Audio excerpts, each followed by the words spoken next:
What's in the water? One organization says there's indication of fecal bacteria in some areas of Southwest Florida. Fox 4's Shari Armstrong shows you why they say government agencies should do more to notify you before you hit the water. One benefit to living in Southwest Florida is life on or near the water.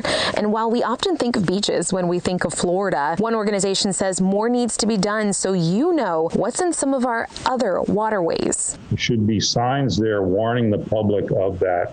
John Casani of Calusa Waterkeeper says more signage should be posted near water with high levels of fecal indicating bacteria, specifically enterococci bacteria. The Department of Health says the presence of enteric bacteria is an indication of fecal pollution, which may come from stormwater runoff, pets and wildlife, and human sewage. Casani tells me when testing waterways, the most probable number 70 is a threshold, indicating safe levels of the bacteria in the water. The Florida Department of Health uses that indicator to determine the safety of our beaches. But Casani says other inland waterways like lakes or small streams don't get diluted by the Gulf of Mexico. And that's where there's a problem with public health risk from this bacteria. Calusa Waterkeeper recently tested 18 locations for enterococci bacteria. Some in Fort Myers indicate much higher levels, with Manuel's Branch at more than 4,000 and Billy's Creek at 10,462 just this month.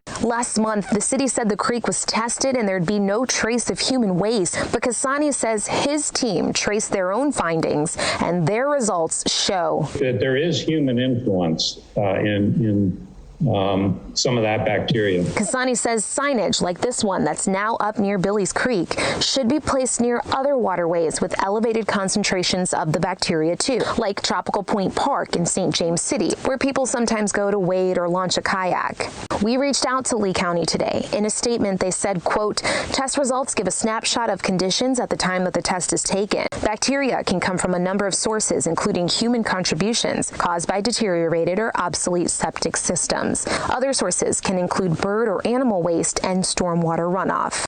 Casani says if you'd like to see more signage at locations like these, talk to your legislator and tell them you want to see the Florida Department of Health funded in a way that enables adequate risk signage at these public access points that have high fecal bacteria levels. Shari Armstrong, Fox 4.